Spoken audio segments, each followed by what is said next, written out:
This is the Ask Faleskini podcast, where the modern economy is discussed from a skeptic's perspective. Mr. Faleskini helps you distinguish what is sustainable in our economy and what isn't. Not everything that glitters is gold, and not all mud is dirty.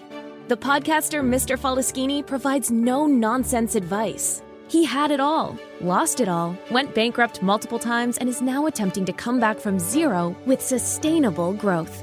There are numerous coaches and preachers on the internet that preach about positive thinking and how life is all roses if you just care to see it that way. Well, Mr. Faleskini is definitely not one of them.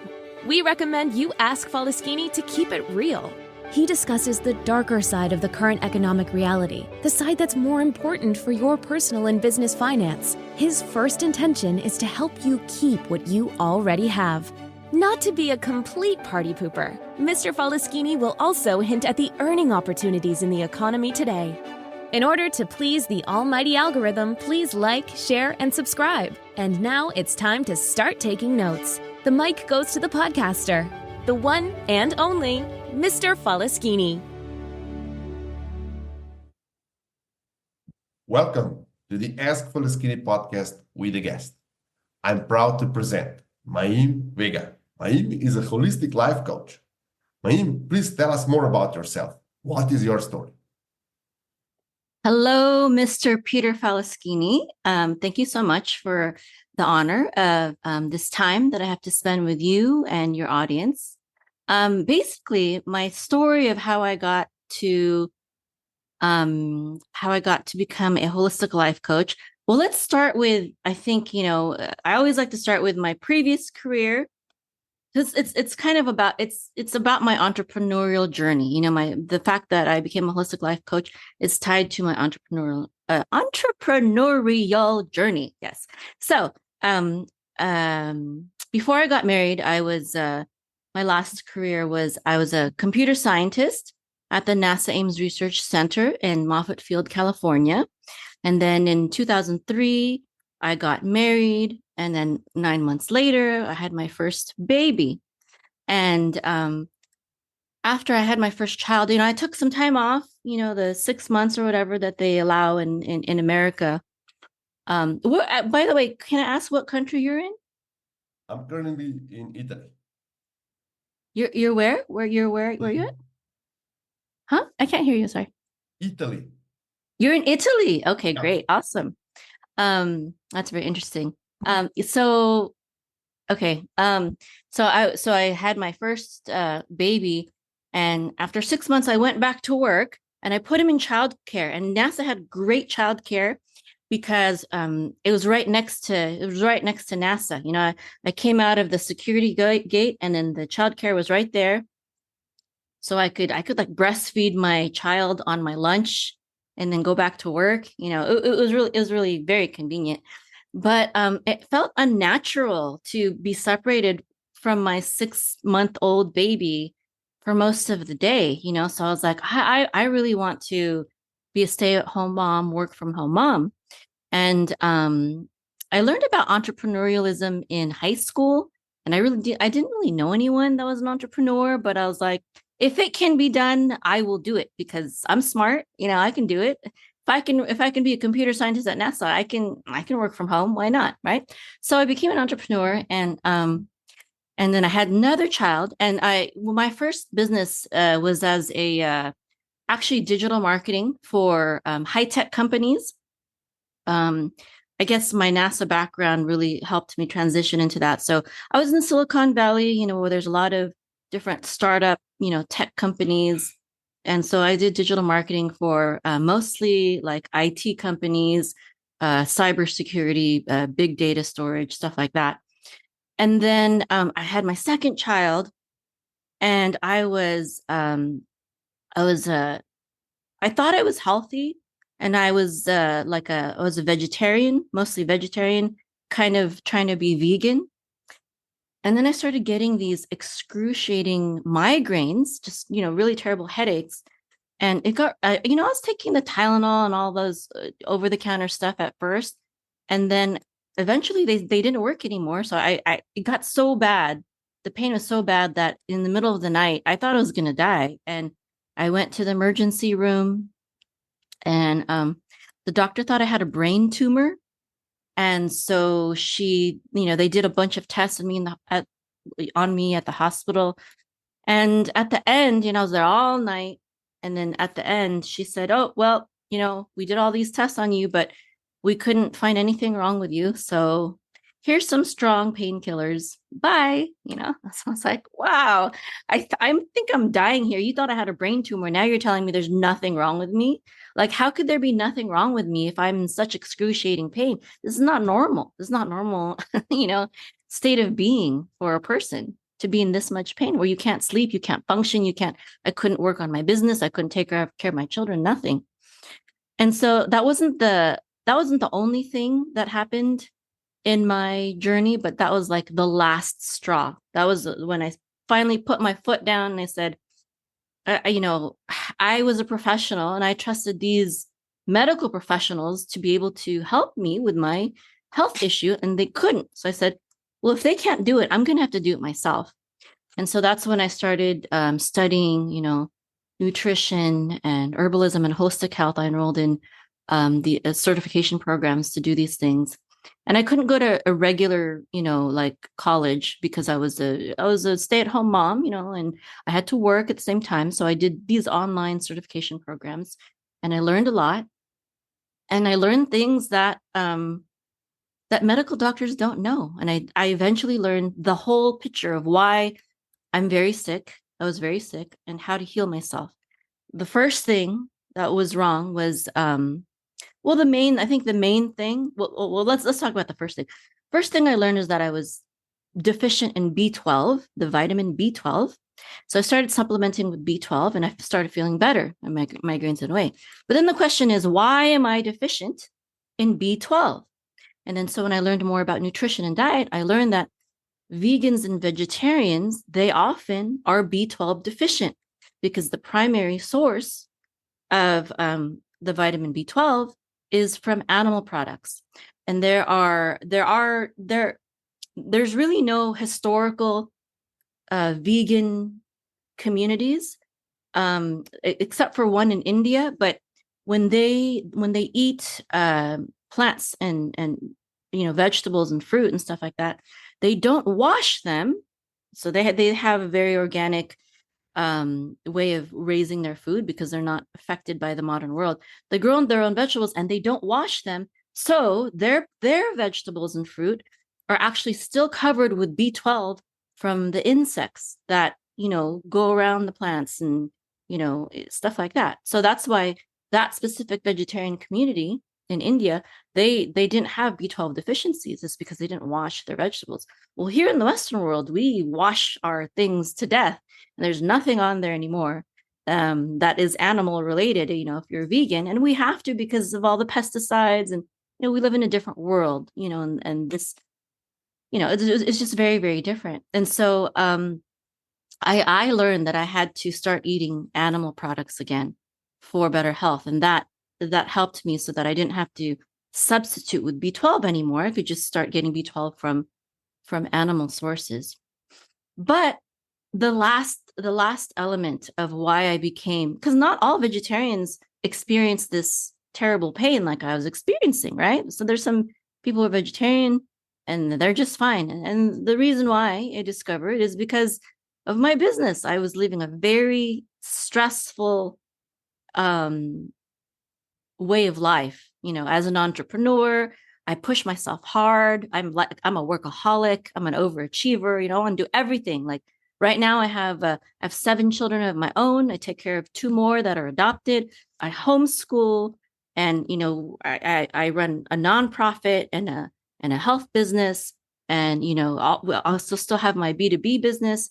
So I'm like I'll do everything. Like I'm superwoman, but that can take a toll on you, right? And so this was the root cause. I found out that this was the root cause of my headaches. It was that, and then my diet didn't support it. And so what I found is that this didn't go away. This, like, I could start eating animal products again, but I'm always going to be this like high performance type person who wants to do everything and doesn't like to sleep and is a workaholic. I'm always that's just my personality, you know?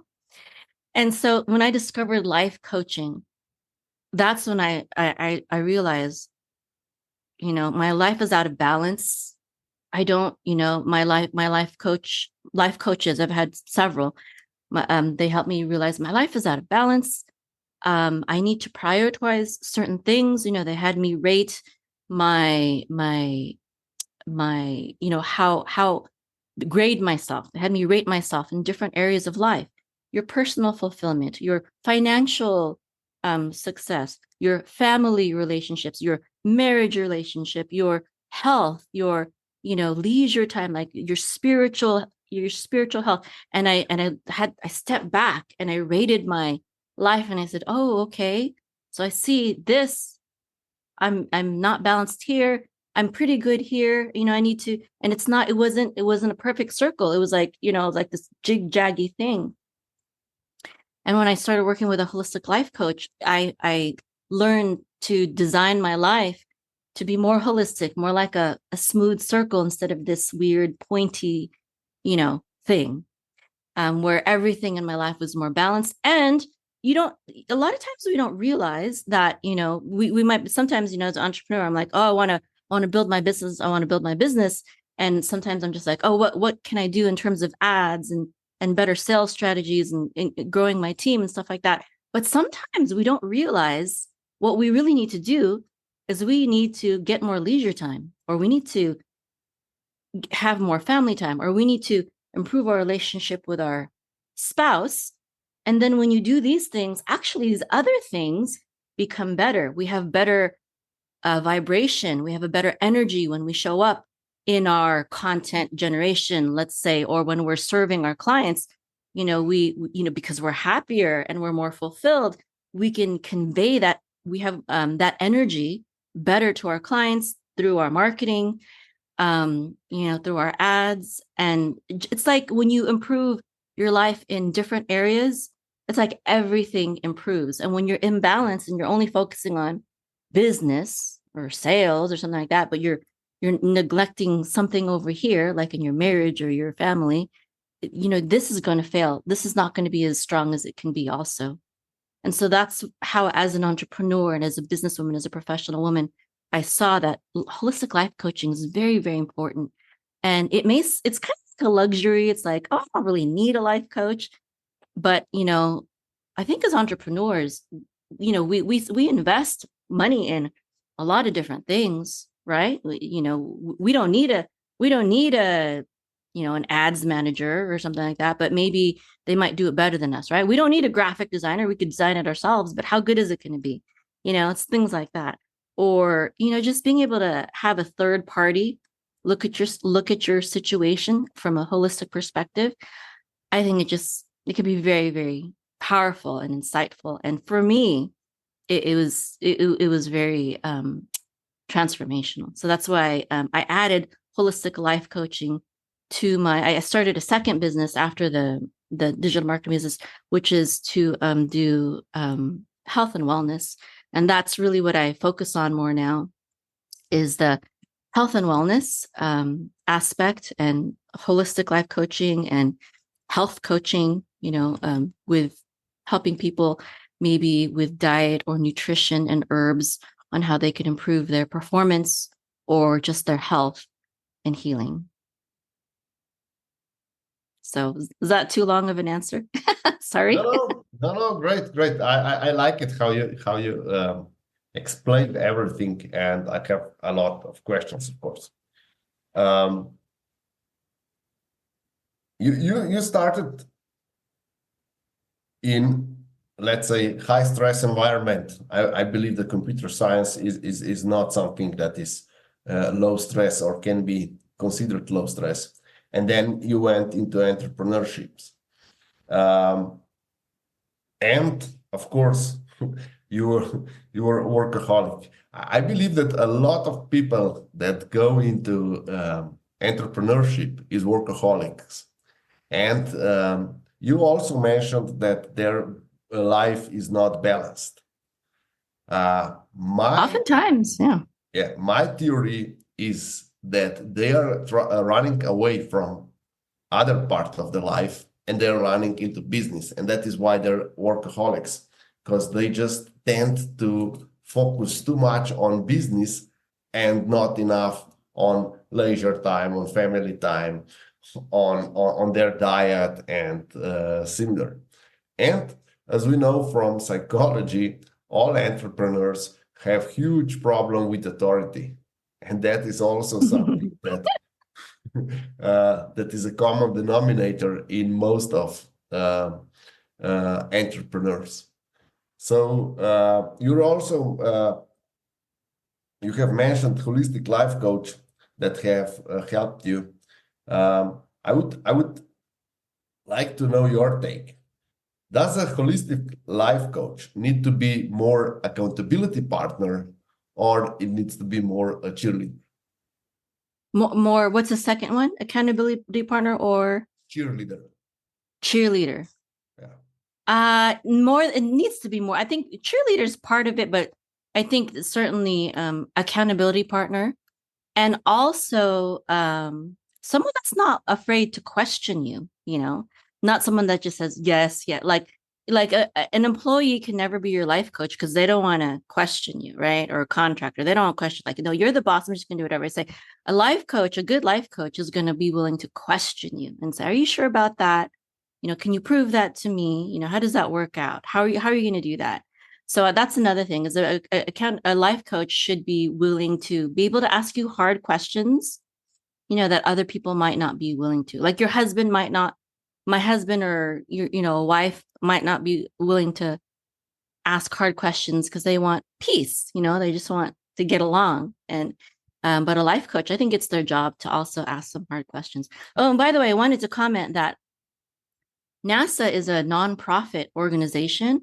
And so even though I was a computer scientist, it was low stress because it was a nonprofit. It wasn't sales. It wasn't profit. It's not profit driven. It's research driven. So the environment was very it was very relaxed. It was very fun.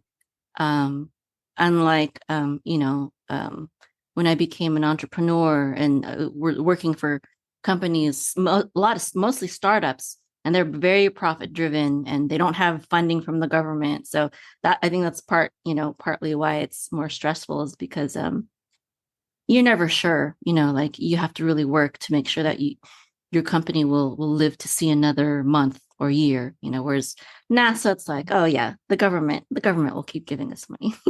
So it's low stress at NASA, actually. Oh, okay.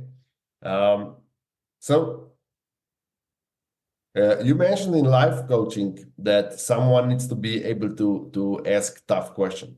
How important is that we choose the right life coach, and when should we change the life coach? So what is the one thing that is a red flag with a life coach? Because not everyone can get along with either with their coach or the coach with the client. What is the red flag for or according to your experience? Oh, that's a good question. So I've had many, and personally, I like to have a variety. I do like to stick with one for at least a little while. And I like to have a variety because I like to have different, insights, different opinions from different backgrounds. Each person might see something different. I'm Jewish, and there's a Jewish saying that says that a wise man learns from everyone. So even if it's maybe you start working with a life coach and you don't feel like they're a good fit for you, but there could still be a good learning experience in there, even though you might not want to stay with them for a long time. But there's always a good learning experience. Every failure, every disappointment, every negative thing that happens in your life, there's at least a lesson to be learned that that can be good. So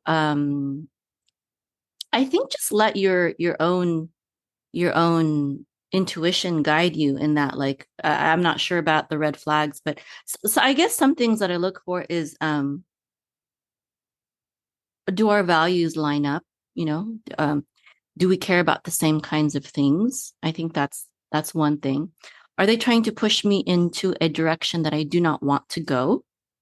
Because that shouldn't be something that a life coach should do. A life coach should help you achieve your goals and help derive the method and the path through your own mind, and just kind of draw it out. They shouldn't be like indoctrinating you, you know what I mean? Like that. So I think that's what I would say about that. But and so maybe don't get into a 1-year contract, with someone that you don't know very well, make it, a trial period first, or month to month. That's what I would say. Maybe 1 to 3 months trial, not probably not longer than that if you don't know if this person is someone you want to work with for long term. Great. How important is that your life coach is as successful or more successful than you?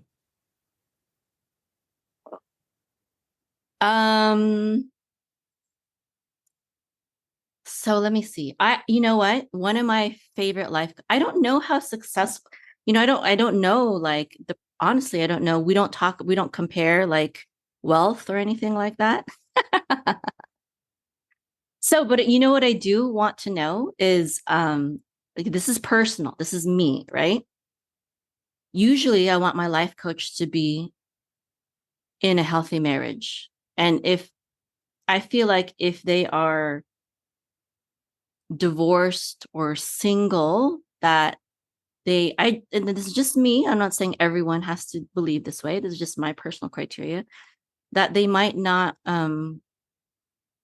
fully be able to relate with me. So I actually like to work with life coaches that are married. Now we're talking about life coaches. If I'm working with let's say a business coach, that's not, I don't care, right? Then all I care about is their success, and then their integrity. Let's say their integrity, the personality too.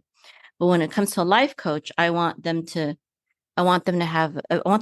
be married. I want them to have some children, because that's part of the holistic life coaching. And I have children. I don't feel comfortable taking advice from people who've never had children before when it comes to, my children.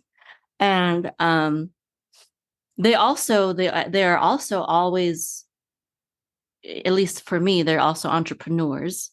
And that's important for me, because then they can, I think if they hit those 3 things, then it's good. It's a good match, I feel, for me personally. And I think everyone should have their own criteria. For someone who's single or divorced or something, they might not care if their life coach is married, or if they don't have children that they're parenting anymore. Maybe their children are adults. Maybe they don't care if the coach ever has children or not, So it's what do you feel comfortable with? I think that's the best. Okay, thank you for all these insights. And I would like to ask you more about your Holistic Health Academy and your programs where you help people certify or not certify. But the more important than certification, as you say in your video, is that they become confident and that they start healing their surrounding, their neighbors, their community.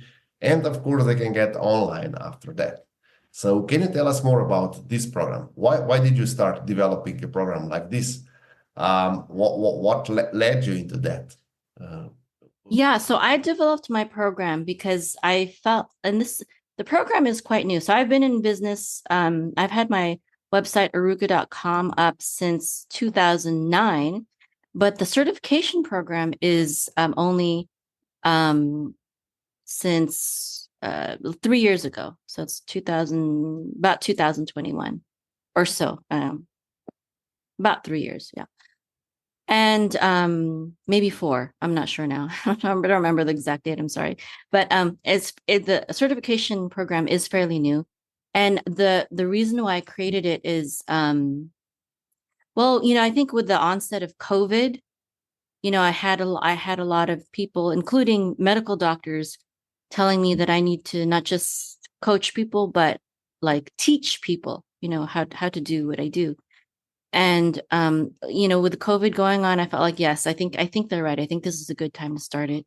And I think this is my most transformational program, because it includes everything. It includes everything that I basically experienced and learned in my own journey. So I talk about the health and my health crisis, and so a big portion of the certification program is teaching people about nutrition and herbs and diet and toxins and foundational principles for health and healing. And then the other third of my certification program is holistic life coaching, which focuses on, like what we were just talking about, the mental and the spiritual and the relationship and the personal and all these other aspects of life, not just health and wellness, which brings balance. And then the third portion of it is, after they learn about holistic health and healing and about life coaching, then they learn about online business and marketing. And that's really important because there's not a lot of jobs out there for, a holistic healer or even a holistic life coach. We have to be entrepreneurs, really, to make a living and to make an impact in this world with those kinds of holistic health and life coaching skills. And so it's like my life work. It's everything that I have learned over the years. And it's part of that program. And so it's really empowering for people who want to, do something more. Like some of my students are already in the medical profession. Like they're a doctor or a nurse or a medical technician or something like that. And they've already experienced the modern medical industry, and they want something else. They're like, this is not working. This is not really healing people. It's just masking symptoms. People are still dying, et cetera, et cetera. I want to learn the holistic way. So some of my students are in the medical profession. Some of them are already entrepreneurs in different fields, like accounting, or maybe they're a real estate investor or something like that. And they want to enter into the realm of holistic health and healing or coaching because they want to help their family members or their children, and they haven't, like me, they didn't find the answers in the conventional medical world. And then I also have people who I help who are already holistic healers. Maybe they're already a chiropractor or an acupuncturist or an herbalist or a physical therapist or a yoga instructor or something, and they just want help with their holistic business and helping that to grow. And so those are the kind of three different types of people that I help, and what they want to accomplish. And sometimes I have people who just come to me and they're like, I'm having problems with my marriage, with my husband, or they just want advice with, certain things. Maybe they're following me on YouTube, and I teach I'm Jewish, so I teach a lot of religious Jewish biblical, principles on my YouTube channel and things like that. So that's, when people come through that avenue, then they'll just have personal, maybe marriage. A lot of times it's marital issues that they want to talk about and would like coaching on. Okay, thank you for all these insights. And before we close, I will ask you another favor. Can you disclose one trick or a tip that you have for our listeners? What is the most important step to take in order to be healthy or successful, or healthy and successful? So for a holistic success in life, what is the single most important thing? I'm a religious person, so I think the single most important thing is for me, okay, this is in my opinion, because since you asked, it's that there is a good and loving God who is in control of everything. in this world, and to trust that, and to trust that everything that happens to you, whether it's good or bad, it is to help you. Even the bad things, even the bad experiences, it's eventually it's meant to help you in the end somehow. Maybe it's a lesson that you need to learn, and to not ignore, signs. Not to ignore signs. I don't want to go into what is a sign, but to trust your intuition, and to trust that there is a divine being that loves you and wants to help you, and wants to lead you in the right way. And even the failures are to bring you back to the right way, whatever that path is for you. Thank you very much. And the last question before we close, where can our listeners reach you? On my website, www.arukah.com, arukah.com. And also have a YouTube channel, youtube.com/Arukah, and Arukah is spelled Arukah. So yeah, either arukah.com or my YouTube channel is probably the two best ways. Okay, I will put both of the links in the description below. And thank you for being my guest tonight. Okay, great. Thank you. Thank you, Mr. Faleskini, for this outstanding podcast. And thank you for listening to the Ask Faleskini podcast until the end. Mr. Faleskini would love to hear your feedback in the comments. And don't forget, if you want to know, ask Faleskini or listen to the Ask Faleskini podcast. In order to please the almighty algorithm, please don't forget to like, share, and subscribe.